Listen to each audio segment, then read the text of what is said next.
தேடிச் சென்ற மூலிகை காலில் பட்டது. இது பழமொழி. ஒவ்வொரு வீட்டுக்கு பின்னாடியும் மூலிகை செடிகளை வளர்க்கணும். அதை எப்படி எந்த நோய்க்கு என்ன பக்குவத்தில் சாப்பிடணுங்கிறதையும் தெரிஞ்சு வச்சுக்கணும்னு இயற்கை வேளாண் விஞ்ஞானி ஐயா நம்மாழ்வாருடைய வாழும் கிராமங்கள்ங்கிற புத்தகத்தில் சொல்லியிருக்காரு. வேலூரில் கிழங்கு திருவிழாவுக்கு போன போது அங்கே பாரத் தோட்டக்கலை நர்சரிங்கிறவங்க அவ்வளோ மூலிகை செடிகளை இறக்கியிருந்தாங்க. நான் அவ்வளோ மூலிகை செடிகளை ஒரே இடத்துல பார்த்ததில்ல. அதோட அதை அதனோட எந்த பாகத்தை பயன்படுத்தணுங்கிற பேரோட குறிப்பு பலகையும் வச்சுருந்தாங்க. முதல்ல சிறு குறிஞ்சான், சர்க்கரை கொல்லி பேர்லேயே அதனுடைய பயன்கள் இருக்குது.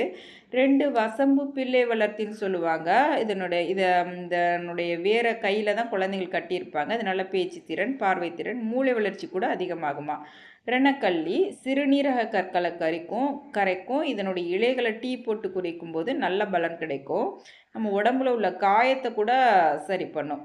அஸ்வகந்தா மன அழுத்தத்தை போக்கும், தூக்கமின்மை, நோய் எதிர்ப்பு சக்தியெல்லாம் கொடுக்கும், இரத்த சர்க்கரை அளவையும் கட்டுக்குள்ளே வச்சுக்கும். குட்டி பிளான்ட்டாக தான் இருந்தது. அவுரி, நீலி அவுரி சொல்லுவாங்களே, இதனுடைய இலைகளையும் வீக்கம், கட்டி இதுக்கெல்லாம் அரைச்சி போட்டுக்கலாம். இயற்கையான டை தலைமுடிக்கானது இதில் தான் செய்கிறாங்க.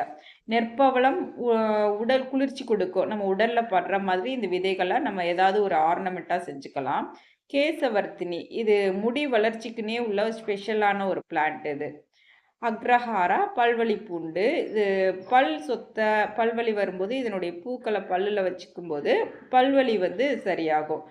ரோஸ்மேரி, இது தலைமுடி வளர்ச்சி தூண்டியான ஒரு செடி, தூக்கமின்மை சரி பண்ணும். வேற மாசிப்பத்திரி, இது ஒரு வாசனை பொருள். நம்ம ஹெர்பல் பாத் பவுடர்லாம் செய்யும்போது இதை யூஸ் பண்ணிக்கலாம். மின்ட்டு துளசி சுவாசத்தை சீராக்கும், வாய் துர்நாற்றத்தை போக்கும், சளி நீக்கும், இருமலை கட்டுக்குள்ளே வச்சுக்கும். ரொம்ப வாசமாக இருக்கும் இந்த இலைகளை தொட்டாவே. மருகு, இது மனச்சோர்வு நோய்க்கும் அதே மாதிரி வாசனை பொருள் தான். நம்ம ட்ரெஸ்ஸுக்குள்ளெல்லாம் இதனுடைய காய்ந்த இலைகளை வச்சுக்கலாம். பூச்சி விரட்டியாக கூட இருக்கும். பன்னீர் இலை, இது ஒரு சிறந்த கொசு விரட்டி. வாய் கொப்பளிக்கும் போது இந்த இலைகள் போட்ட தண்ணியில் கொப்பளிக்கும் போது வாய் துர்நாற்றம் சரியாகும். லெமன் கிராஸ், உடல் எடை குறைக்கிறவங்க இதனுடைய இலைகளை டீ போட்டு குடிக்கலாம். வெட்டி வேர், இது உடல் குளிர்ச்சி கொடுக்கும். இதனுடைய வேர்லையும் நம்ம டீ போட்டு குடிக்கலாம். தண்ணியில எல்லாம் போட்டு வச்சு குடிக்கும்போது வாசனையாக இருக்கும். முறிக்குட்டி, இது ஒரு டிஞ்சர் செடின்னு சொல்கிறாங்க. நம்ம காயம் பட்டுச்சுன்னா இதனுடைய இலைகளை அரைச்சி அந்த சாயத்தை போடும்போது, கசக்கி போடும்போதே சீக்கிரமாகவே அந்த காயம் சரியாகிக்கிட்டே வரும். சுகர் பேஷண்ட்ஸ் எல்லாம் இந்த வீட்டிலே இந்த செடியை வச்சுக்கலாம். சீனி துளசி, இதுவும் ரத்தத்தில் உள்ள சர்க்கரை அளவை கட்டுப்படுத்தும். நோய் எதிர்ப்பு சக்தி அதிகமாகும். ரொம்ப இனிப்பாக இருக்கும். கொடித்தோடை, உடல் குளிர்ச்சி கொடுக்கும். இந்த பழம் சாப்பிடும்போது நோய் எதிர்ப்பு சக்தி அதிகமாகும். சரும நோய்கள் எல்லாம் போக்கும். அது பாசுமதி இலை, பேர்லேயே அதனுடைய பயன் இருக்குது. பிரியாணியில் போட்டுக்கலாம், மணமாக இருக்கும். இதய துடிப்பை கூட சரி பண்ணுமா. ஓரிதழ் தாமலை, இதனுடைய முழு செடியுமே மருந்தாக தான் பயன்படுத்தலாமா. உடல் உஷ்ணத்தை குறைக்குமா. ஆஸ்மா பிரச்சனையை கூட சரி பண்ணுமா. உடலை வலுப்படுத்துமா. ஆண்மை பலம் பெருக்குமா. நன்னாரி, இதுவும் உடல் குளிர்ச்சி, மூட்டு வலி சரி செய்யுமா. இதனுடைய வேரை நம்ம சர்பத்தாவோ ஏதோ ஒரு பொருளாக எடுத்துக்கும் போது ரத்தத்தை கூட இது சுத்தம் செய்யுமா. காடுகளுக்குள்ளெல்லாம் வளர்ந்து கிடக்கும் பார்த்தா எங்கள் ஊரில். தண்ணீர் விட்டான் கிழங்கு, உடல் குளிர்ச்சி கொடுக்கும், ரத்த சர்க்கரையை கட்டுப்படுத்தும். இது ஒரு புல்செடி மாதிரி தான் இருக்கும். இலைப்பிரண்டை, இதுவும் இரத்த சர்க்கரையை கட்டுப்படுத்தும், எலும்புகளை பலப்படுத்தும், சிறுநீரக கற்களை கூட வெளியேற்றும், மூட்டு வலி பிரச்சனையை கூட சரி பண்ணும். பெரிய பெரிய இலைகளாக இருந்தது. நல்லா உரம் போட்டு வளர்த்து வச்சுருந்தாங்க. பார்க்கவே ஆசையாக இருந்தது இந்த இலைப்பிரண்டை. முப்பிரண்டை, வஜ்ரவல்லின்னு சொல்லுவாங்க. இதுவும் எலும்புகளை பலப்படுத்தும், சிறுநீரக கற்களை வெளியேற்றும். இது நிறைய காட்டுக்குள்ளே தான் இருக்குமா. இப்போ எல்லா இடத்துலையும் கிடைக்க ஆரம்பிச்சிருச்சு இந்த முப்பிரண்டை. 3 முகங்கள் இருக்கும் இதுக்கு. சுண்டக்காய், இது இரத்த அழுத்தத்தை சரி பண்ணும், நோய் எதிர்ப்பு சக்தி கொடுக்கும், கசப்பு சுவை உடையது. நம்ம வாரத்தில் 2 நாளாவது கட்டாயம் எடுத்துக்கணும் இது. சோற்றுக்கற்றாழை, இதுவும் உடல் குளிர்ச்சி. சுகர் பேஷண்ட்ஸ் உள்ளவங்க கட்டாயமாக அதில் உணவில் எடுத்துக்கணும். தோல் நோய்கள், சரும பிரச்சனைகளாக சரி பண்ணும். கொடிக்களி, இதனுடைய பாலை பூச்சி விரட்டியாக தாவரங்களுக்கு யூஸ் பண்ணலாம். பப்பாளி, இதுவும் இந்த பழங்களை சாப்பிடும்போது ஜீரணம் அதிகமாகும், நோய் எதிர்ப்பு சக்தி அதிகமாகும், பார்வை கோளாறுகள் நீங்கும். நஞ்சுண்டான் கீரை, மூட்டு வலி சரி பண்ணும், இதில் உள்ள உப்பு அளவை வந்து குறைக்கும். இது வல்லாரை நினைவு திறன் அதிகமாகும், இரத்தத்தை சுத்தம் செய்யும், சரிமம் பொலிவடையும், நோய் எதிர்ப்பு சக்தி அதிகமாகும்.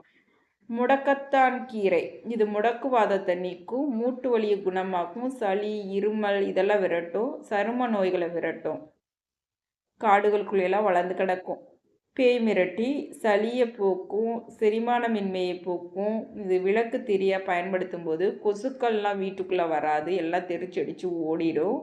திப்பிலி இது காய்ச்சல் சளி இது மாதிரி பிரச்சனைகள் இருக்கும்போது நம்ம ரசமாக செஞ்சு சாப்பிட்லாம். நோய் எதிர்ப்பு சக்தி அதிகமாகும், உணவு ஜீரணமாகிற வேகம் வந்து அதிகமாகும்.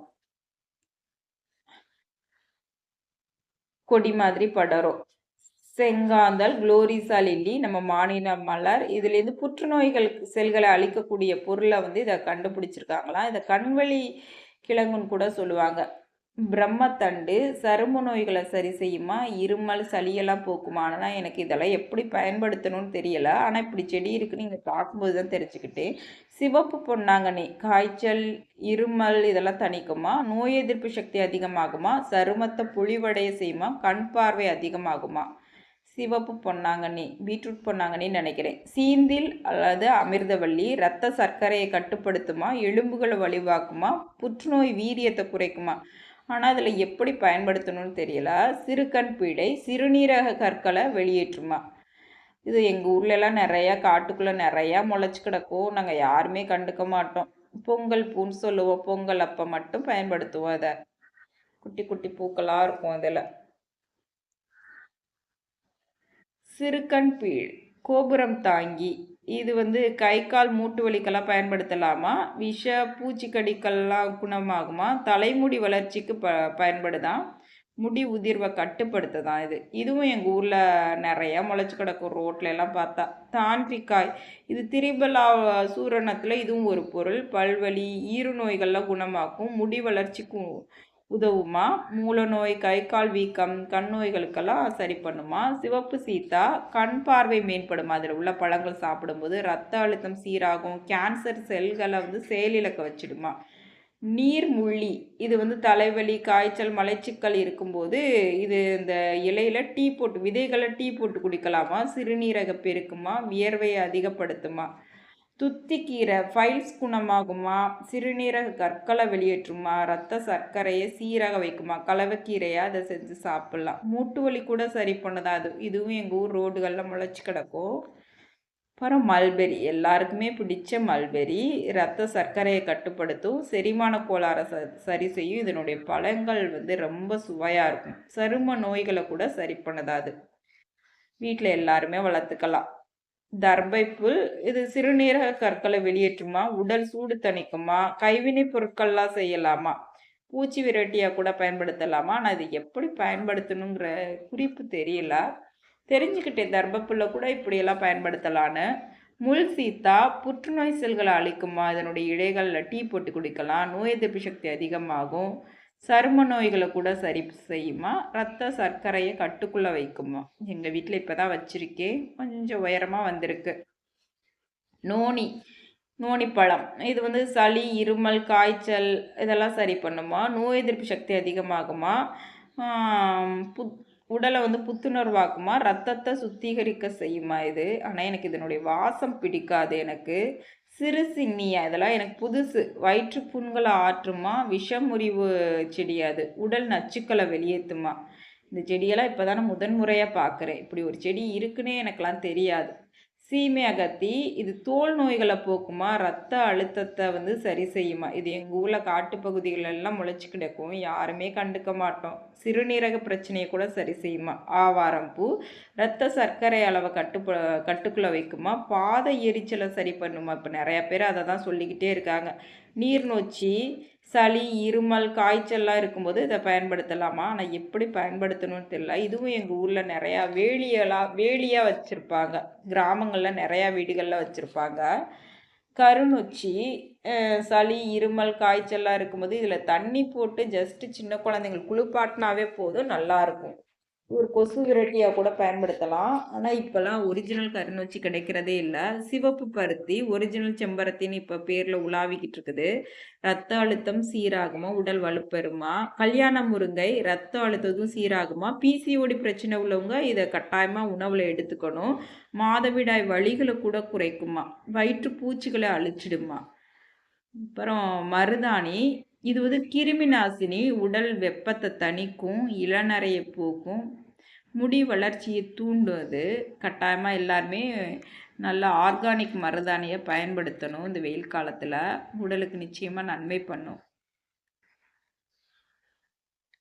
விஷ நாராயண பச்சிலையா அடுத்தது. இதெல்லாம் விஷமுறிவை சரி பண்ணுமா. இதெல்லாம் நான் இங்கே தான் பார்த்துருக்கேன். ஆனால் இதெல்லாம் நான் வாங்கலைன்னா பார்த்துட்டு போயிட்டு இப்படி ஒரு செடி இருக்குது அப்படின்னு.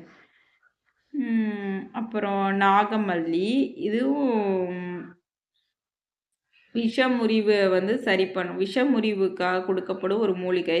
வீட்டுக்குள்ளே பாம்பு வராதான். நிறையா அந்த செடியை வீட்டை சுற்றி வச்சுட்டா பாம்பு பயம் இருக்கிறவங்க வச்சுக்கலாம். சரும நோய்கள் எல்லாம் குணப்படுத்துமா. இதில் ஒரு பூக்கள் கூட வருமா, நல்லா வாசமாக இருக்குமா. அது சிற்றரத்தை சளி இருமலை குணமாக்கும் ஒரு நறுமண பொருள்.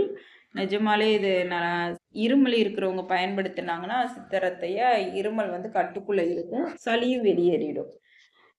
ஆடை ஒட்டி இது அங்கே தான் போய் பார்த்தேன். அதனுடைய இலைகள் நம்ம ட்ரெஸ்ஸில் ஒட்டிக்கிச்சுன்னா அப்படியே ஒட்டிக்குது, அந்த வெல்க்ரோ மாதிரி ஒட்டிக்குது. பார்க்கவே ரொம்ப அதிசயமாக இருந்தது, இப்படியெல்லாம் மூலிகை இருக்குதான்னு.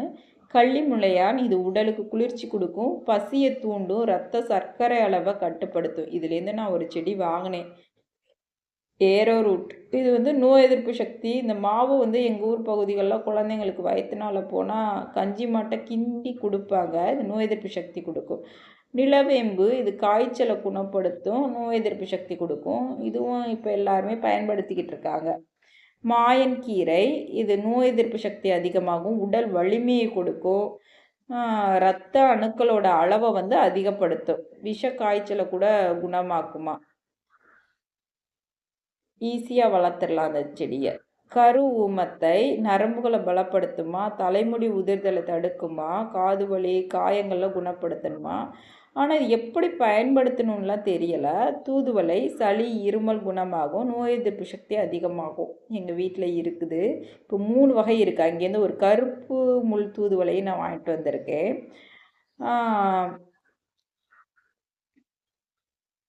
ஓமவல்லி இது சளி இருமலை நீக்கும். இந்த இடத்துல 3 வகையான ஓமவல்லிகள் வச்சுருந்தாங்க. எனக்கு ஆச்சரியமாக இருந்தது. வேரிகேட்டட் ஒன்று, நார்மலாக உள்ள ஓமவல்லி ஒன்று, இன்னொன்று வந்து அதோட காம்புகளில் வந்து ரெட் கலர் இருந்தது. இதனுடைய வாசம் கொஞ்சம் வித்தியாசமாக தான் இருந்தது. இலையோட வடிவமைப்பும் ரவுண்டாக இருந்தது. இது உணவு செரிமானத்தை அதிகப்படுத்தும் வாசனை பொருள். இது பொடுதலை இது வந்து எங்கள் ஊர்லெலாம் எதுக்கு பயன்படுத்துகிறாங்கன்னா, வயிறு வெந்து போச்சுன்னா சாப்பாடு கொடுக்கும்போது இதில் துவையல் அரைச்சி கொடுப்பாங்க.